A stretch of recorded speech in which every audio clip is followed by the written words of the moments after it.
दोस्तों नमस्कार। आप देख रहे हैं मौर्य जी न्यूज़ चैनल। जिस प्रकार से कोरोना वायरस की मुहिम में सरकार जुटी हुई है, मरीजों को बचाने के लिए, जो संक्रमित मरीज हैं, बचाने के चक्कर में कितने बेगुनाह लोगों की जानें जा रही हैं, मजदूर, गरीब, असहाय लोगों की।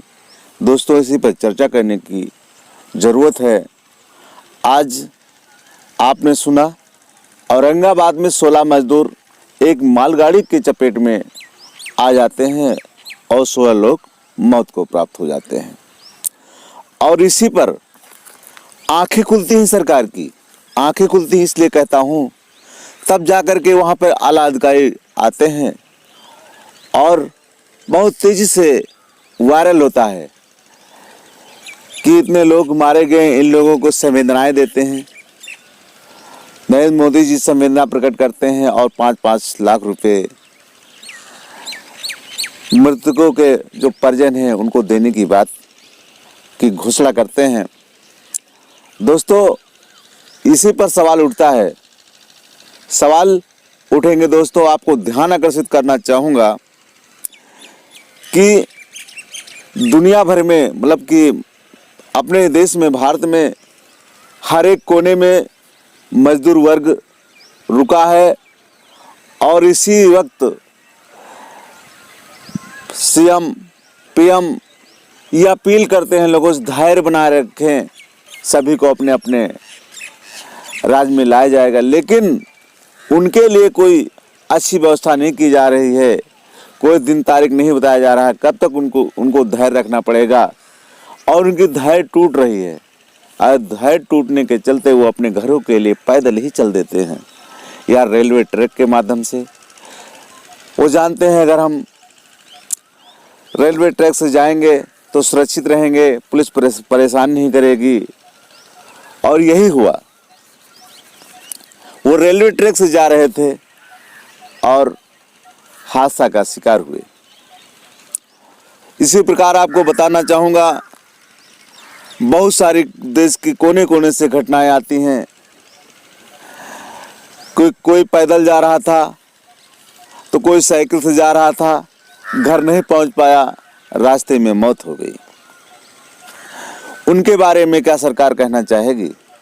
क्या कहना चाहेगी? कौन सी घोषणा करेगी? हम ये कहना चाहते हैं, कोरोना वायरस के अब तक मरीजों की संख्या की बात करें तो 18,000 से ऊपर 1800 से ऊपर मामला पहुंच चुका है। और संक्रमण की बात करें तो 56,000 से ऊपर मामला पहुंच चुका है। तो दोस्तों, 1800 संक्रमणों को बचाने के चक्कर में इतने लोगों की जो जानें जा रही हैं, अगर इसका आंकड़ा देखा जाए तो कम नहीं है। क्योंकि मरने वाला जो हिसाब किताब है, रास्ते में कोई मर गया, कोई घर तक पहुंचने वाला था वहां मर गया, और कोई घर में पहुंच गया तो मर गया। इसका कोई हिसाब किताब सरकार के पास नहीं है। अमूमन हिसाब लगाया जाए तो कोरोना वायरस से किसी मायने में कम मरने वालों की संख्या नहीं है। महाराष्ट्र से पैदल आ रहे मजदूर की दतिया में मौत हो गई। दतिया में झांसी बॉर्डर के पास सिकंदरा बेरर, महाराष्ट्र की बोरीवली से आए आसिक खान निवासी सिद्धार्थनगर, उत्तर प्रदेश की बिगड़ी तबीयत के बाद अस्पताल में भर्ती कराया गया। शुक्रवार की सुबह मजदूर ने तोड़ा दम। ये बोरीवली से पैदल ही निकला था।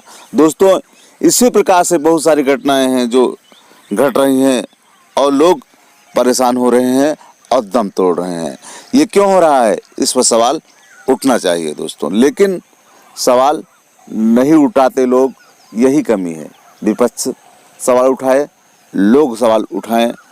और कोई साइकिल से निकला है, कोई जो नीतियां हैं इसी प्रकार बनाई जा रही हैं, इसीलिए ऐसा हो रहा है। इस बात को समझने की ज़रूरत है। तभी तो सुप्रीम कोर्ट के जज को कहना पड़ रहा है, अमीरों को मिट्टी में कैद है कानून और न्याय व्यवस्था। विदाई भाषण में बोले सुप्रीम कोर्ट जज। इस प्रकार की बातें कर रहे हैं। अब सीएम, उत्तर प्रदेश के सीएम क्या कह रहे हैं? दूसरे राज्यों में फंसे यूपी के मजदूरों से सीएम योगी की अपील है, धैर्य बनाए रखें, हम सबको वापस लाएंगे। लेकिन कब तक लाएंगे इसकी कोई बात नहीं होती है। धैर्य कब तक बनाए रखें, उनके लिए कोई ठोस नियम नहीं है, कोई अच्छी बात नहीं बताई जा रही है।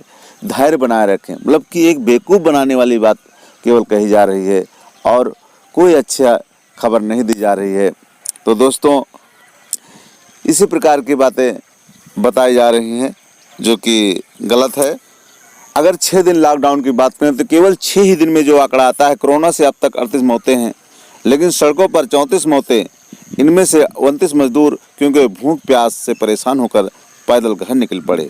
तो दोस्तों, जब 38 मौतें कुल 6 दिन में 38 मौतें होती हैं, किसके?